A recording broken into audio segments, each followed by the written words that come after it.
Good day, Kamaster! Welcome back to our BMI Motorride YouTube channel. Narito na naman ang inyong lingkod upang magbahagi ng panibagong video. So, ang topic natin sa araw na ito ay patungkol dito sa car battery. So, meron po tayong battery dito na Sonic. Ayan po, ang brand sa battery na ito ay Sonic. Ayan po. So, automotive batteries manufactured by Exide Industries Limited. Ayan. So, other brand po ito, hindi Motorride. Sonic po ang brand sa battery na ito. Manufactured po ito doon sa Exide Industries. Ayan. So, ang size or sukat sa battery na ito ay NS40 34Ah or ampere hour 12 volts maintenance free battery. So, ibig sabihin, ito yung battery na ready to use. Pag once na bibilhin nyo, maintenance free po yan. Pero, kakaiba yung kanyang mga takip. Ayan, kita mo. Unlike doon sa Motorride na may sticker pa siya sa ibabaw. Ayan, ito wala na, diretsuhan na siya, direct. So, ito ay pinagpalitan na ni Sir ng ating customer kanina. Nakakabit naman ito sa kanyang sasakyan na Suzuki Espresso 2019 model. So, manual po yun na hindi matic. Manual po siya. Isang taon pa lang daw mahigit ito sa kanya. Bumili na sa akin kanina ng baterya. Gold naman ang kanyang binili. Ganito din, NS40. Kasi wala naman talaga ibang sukat sa pang Suzuki Espresso na kotse. NS40 lang naman talaga, sakto lang doon sa kanyang tree at saka sa base, sakto lang talaga, walang labis at walang kulang. So gusto ko lang i-share sa inyo, i-check natin to kung ano na nga ba ang status, kung ito po ba'y palitin na, bad battery na or good battery pa. So unang-una natin na gagawin, i-battery tester natin yan or voltmeter. Ito po ang itsura. Sa wakas dumating na rin yung aking voltmeter battery tester na aning. Ayan. Karating na ito nung nakarang araw. Ayan. So, ikakabit muna natin dito sa negative. Ayan. At sa positive. Ayan. So, as you can see, Kamaster, kung makikita, mapapansin natin, 12 volts ang reading sa voltahe ng battery nito. So, pagka ganyan, hindi pa siya sira. O, sabihin natin 11.9. Ayan.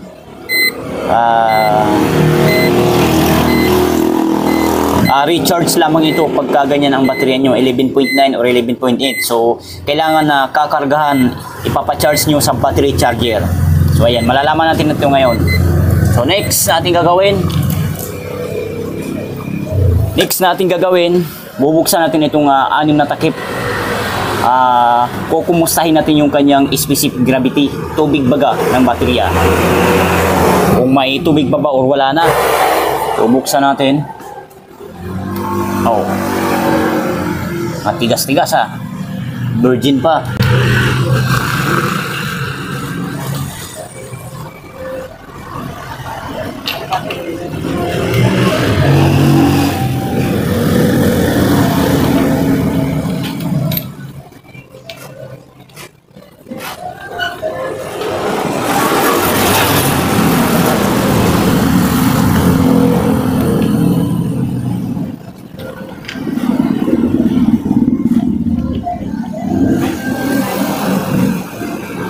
So ayan, bukas na po yan at kumuha tayo ng flashlight para makita natin, sisilipin natin yung kanyang butas. So ilapit ko ang camera.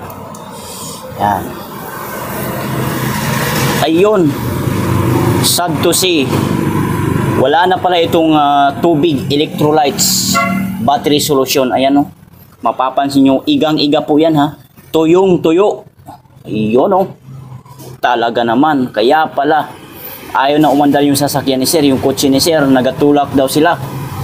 Talaga namang sinisiris pa daw nila. Hirap pa rin mag-start kahit 3SM na daw ng battery ang sinisiris nila. Ginagamit nila pag series, ayaw pa rin mag-start. Kaya naman pala wala na talagang tubig Natutuyuan siya ng tubig, ayan. Yun So pagka ganyan, baka sabihin yung tuyong-tuyo talaga yan sorry sa term na sinabi ko kanina na tuyong-tuyo. Pero sa totoo lang, hindi po yan tuyong-tuyo. May kunting tubig pa yan sa pinakababa. Kunting-kunting tubig pa yan. So kapag ganyan, Baka sabihin nyo, battery solution kaagad ang ilalagay nyo ha, kasi tuyong-tuyo, nakikita nyo sa ibabaw, tuyong-tuyo. Hindi po ganun. Kasi may, kahit papaano, may konting tubig pa po yan sa ilalim. Electrolyte pa yun sa ilalim. Pinaka-ilalim nun talaga. So, ang ilalagay po dyan, idadagdag o ibabanto, distilled water lamang po. Distilled water. Distilled water po. So, yun. Sana maliwanag po sa ating lahat. Ayan.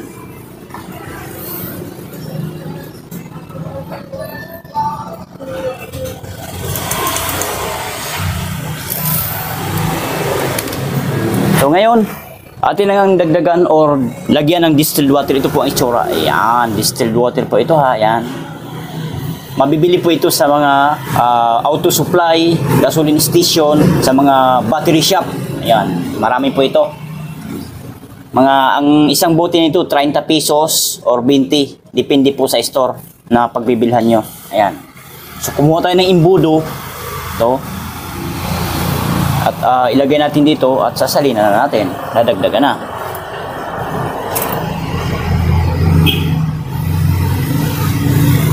Pero imo-monitor nyo ha, tsansahin nyo lang.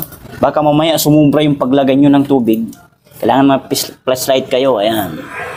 Kasi ang paglagay ng tubig nito, hindi pwedeng punong-puno. Kailangan katamtaman lang. So, ipapakita ko naman sa inyo mamaya pagkatapos nito.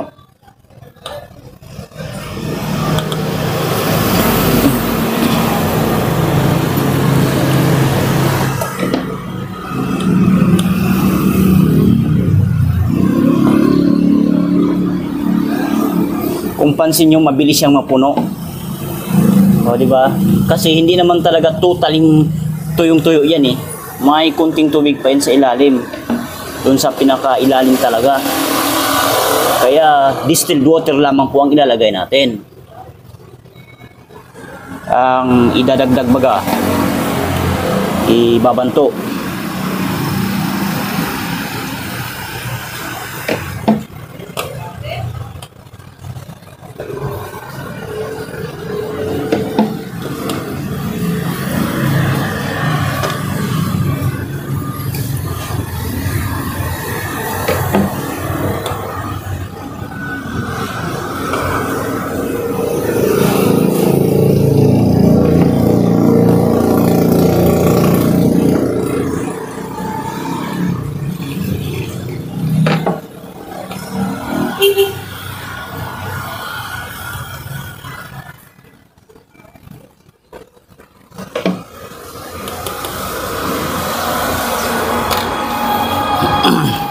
So, ilapit ko ang camera para makita nyo. Titigan nyo ng husto ha, huwag po kukurap. Ayan. Ito ha. Ayan, kung pansinin nyo, hanggang gayaan lamang po ang paglagay natin ng distilled water. Ayan.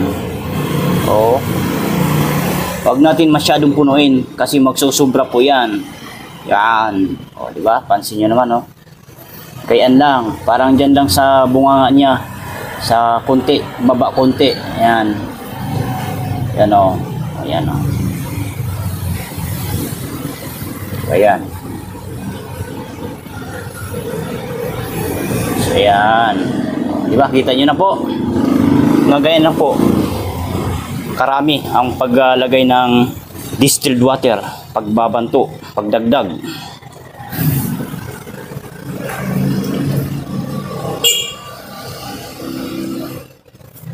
So, pagka ganyan, for example, nilagyan mo na ngayon, kalalagay lang natin ng distilled water. Huwag na huwag nyo po i-charge kaagad dito sa ating battery charger. Huwag na huwag nyo kaagad i-charge itong baterya na ito. Papalipasin nyo po muna ng 1 hour bago nyo i-charge dito sa battery charger. So, ang oras natin ngayon na nilalagyan or dinadagdagan ng tubig itong baterya na ito, ang oras natin ay, ayan ang oras, alas 8:32 na ng umaga. Ayan. So mamaya 9:32 or 9:35, pwedeng alas 10 din ng umaga bago nyo i-charge. So sana maliwanag po sa ating lahat. Sana naintindihan nyo po. So standby lang muna tayo At may karugtong pa ito. I-charge natin ito mamaya, mga 10 o'clock or 9:35, 9:30 ng umaga, 10 o'clock mga gayaan. So, di pa tayo tapos ha. I-charge pa natin ito. Hindi pa nagtatapos dito ang ating laban. Nariyan pa ba kayo mga kamaster? So, to be continuous tayo, atin ang i-charge itong baterya na ating nilalagyan kanina ng distilled water. So, ang ating oras ngayon ay 9:57 na ng magtatanghali. Ayan. So, isang oras na mahigit ang makalipas magmula nung nilagyan natin ito ng distilled water. So, atin na itong i-charge para magkaalaman na kung magiging good battery pa ba ito or bad battery na. So, una-una, kuhanin mo natin yung ating alligator clip ng ayan, battery charger. Ayan. Yan. Then, kakabit natin dito sa saan ba yung positive? Ayan, positive yan. Kabit natin itong kulay pula na alligator clip ng battery charger. Yan. Itong kulay itim naman na alligator clip ng battery charger dito sa minus. Ayan. Lapit ko ang camera para makita yung gusto. Yan, minus po yan ha. Kitang-kita naman natin yan. Kitang-kita nyo naman. Ayan. Yan. Diyan natin siya ikakabit, ilalagay. Yan o. Yan. Kailangan ayusin natin paglalagay ha. Hindi lang basta kinakabit yan. Ulit-ulit ko naman itong sinasabi po sa inyo. Kailangan ayusin din po natin. Maganda ang pagkakapit. Higpit baga para maganda ang pagkakarga ng kuryente dito sa battery. Para siksik talaga ang laman. Yan. Then, dahil na kabit na natin yung mga alligator clip sa positive at negative polarity ng isang battery, dito na naman tayo sa yan, outlet. Saksak natin sa dito. Yan. Yan o. Yan. Yan. Okay, nakasaksak na po yan ha. Yan ang itsura ng baterya na nakasaksak. And then, i-open na natin dito. Una tayo dito sa easy. Yan. Easy. Ayun, umiilaw agad oh. Hindi pa tumaas yung ammeter gauge ng ating battery charger. Dito naman tayo sa DC. Ayun, umangat agad nating ammeter gauge ng battery charger. Yan, kita nyo naman po ha. Walang bias po yan ha. Kitang-kita nyo naman sa video. Talagang umangat siya kagad. So, isa lang ibig sabihin yan. Ibig sabihin, nagcha-charge po itong ating battery na sina-charge. So ayan. Atin itong i-monitor kung ilang oras ito mapu-full charge. Orasan natin ito kung ilang oras mapu-full charge. Ang oras natin ngayon ay ayan na o. 9:59, 1 minute before 10 o'clock in the morning. Magtatanghali po yan ha. Ayan.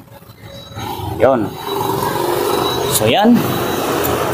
Standby lang muna tayo at hindi pa dito nagtatapos. Hindi pa tapos ang ating laban.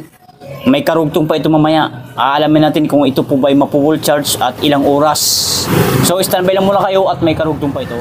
Nariyan pa ba kayo mga kamaster? So ito na po ang update sa battery natin sina-charge kaninang umaga, alas 8 ng umaga. Ngayon ang ating oras ay alas 3:48 na ng hapon, mag-alas 4, 12 minutes before 4 o'clock in the afternoon. Ayan. So, ito na mga kamaster. Ang itsura sa battery natin sina-charge. Mag-8 hours siyang sina-charge. Ipagpalagay na natin 8 hours later. So, ayan. Kung mapapansin natin, naka-charge pa rin yung ating baterya. Kung pansin nyo ng husto, huwag kukurap ang inyong mga mata. Kumukulo-kulo po yung tubig sa ilalim. Ayan, kita nyo naman. At saka may kasama pang usok sa ibabaw. So, kung pansinin nyo, lahat ng butas na yun ay kumukulo. Walang hindi kumukulo. Ibig sabihin, nagpapahiwatig na healthy pa ang isang baterya na ito. Kapag kumukulo lahat ng butas na yan. Sa mga nagtatanong naman dyan kung ang iba baliktad daw, pag kumukulo daw yung mga butas na yan, mga tubig na yan, sira na daw. Hindi po. Ang totoo, goods po yan. Ibig sabihin, healthy ang isang baterya kapag ganyan, nakulo ang lahat ng tubig. Kung yan po ay hindi kumukulo, dyan na tayo matatakot dahil bad seal na po yun, sirang butas na po yun. Okay, so ayan. So ganun pa man, para sure tayo, syempre, isukatin natin yan sa hydrometer tester kung talagang goods ba yung mga butas na yung wala bang sira. Masangsang sa ilong, halos di ako makahinga. Grabe, acid na to. So napakadaldal ko na. So atin na yung papatay ng switch niya. Ayan, patay yan. Patay na, di ba? Ayan, hindi to, patay natin. Ayan, then ito tayo sa alligator clip, patay natin yan. Tanggalin natin yan. Yan. So, ibabattery tester natin kung tumaas na nga bang voltahe nito. As you can see, kamaster, ang reading sa voltahe ng battery na ito ay 13.4 volts. So, full. Ibig sabihin, full charge na nga. So, next. Kung hindi pa kayo kontento, susukatin pa natin yung 6 na butas dyan. May tubig yan sa ilalim. Kumuha tayo ng hydrometer tester. Ito ang itsura ng hydrometer tester, ha. Sa mga hindi pa nakakaalam, ito lang naman yung tools or panukat sa tubig ng baterya. Sa mga nagtatanong kung saan ito mabibili, mabibili lang naman ito sa mga auto supply, battery shop, at marami pang iba. So, sukatin na natin. Unang butas, ang sukat ng tubig ay, ayan, 1250. Ayan, or 1.250, which is tumapat sa kulay puti. So, fair po yan, fair. Ibig sabihin ng fair, kung ikukumpara mo dyan sa kulay green na yan, kasi ang kulay green ay goods po yan, so ibig sabihin patas lamang, di ba? So, next. Malawang butas. Ang sukat ng tubig ay 1250 pa rin or 1.250, which is tumapat sa kulay puti. So, fair. Goods po yan. Goods na goods. Pangatlong butas. Ang sukat ng tubig ay 1250 pa rin or 1.250, which is tumapat sa kulay puti. So, fair or goods. Goods na goods po yan. Pang-apat na butas tayo.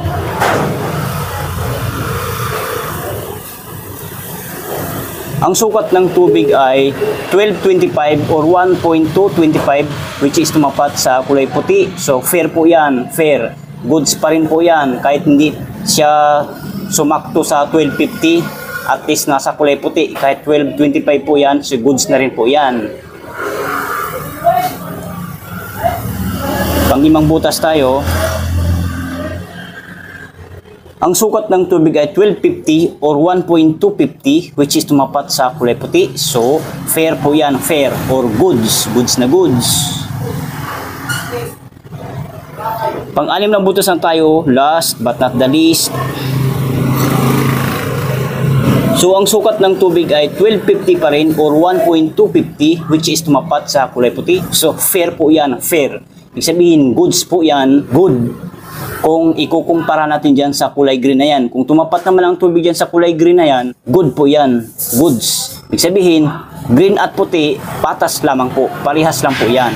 So, sana nagets nyo po ang ibig sabihin. Okay? So, ang status sa battery na ito ay full charge na po. Ibig sabihin, goods pa ang battery na ito. Goods na goods. Pero ganun pa man, para makakasigurado tayo kung kaya pa ba mapa-start ang sasakyan nito, kotse. So, sisilipin natin yung kanyang healthy at saka CCA, negative at positive. Ayan. Battery analyzer natin gagamitin, ha, para masilip natin ang CCA at saka healthy. Ayan. Regular flooded. I-set up lang natin siya ng mga 34 amperes. Dahil walang 34 amperes, 40 amperes lang. So, i-okay na lang natin para mag-testing nga. Ayun, nagtitesting na nga. As you can see, Kamaster, kung makikita at papansin natin, ang nakalagay dito ay good battery 260cc. Ang healthy ay 100%, ang charge ay 98%, internal resistance ay 11.50. So tanong, kaya pa bang mapa-start ang kotse nito, sasakyan? Ang sagot ko, hindi na po. Bakit? Sa kadahilanan, mababa na po ang kanyang CCA, 260 na lamang po. Dapat nito ay nasa 300 to 500 CCA bago mai-start ang mga gasoline engine na makina. Gasoline na baga, hindi crudo, hindi diesel. Yon. Pero sa mga pang-ilaw-ilaw, panalo pa po ito. Pang sound stereo, pang sound system, pang wifi, o kung ano pa man ang gamitin nyo nito, panalo pa ito, okay pa ito. Pero sa mga starting purposes, ewan ko lang. So try nyo na lang isalpak sa inyong mga kotse, sa inyong mga sasakyan, kasi ang naka-base dito sa ating battery analyzer, 260cc na lang. Ayan po. Oh. Pero good battery pa rin naman siya. Ayan. Ang healthy niya ay 100%, ang charge ay 98%. Internal resistance 11.50. So medyo mataas-taas na rin. So diyan pala nagpapahuwatig na medyo hindi na talagang mataas yung CCA, mababa na. Kasi kung ito ay magiging 6 o 4 internal resistance, so taas-taas ang CCA nito. So ayan. So ayan, kita nyo na po. So ayos na po ito. So yun lang. Sana nakatulong sa inyo ang video na ito. Kung nakatulong ang ating video, please give me a thumbs up. Pakishare na rin sa inyong mga friends, kakilala, kung sa tingin mo na matutulungan ang ating video. And huwag kalimutan mag-subscribe sa ating YouTube channel, BMI Motolite. Bye!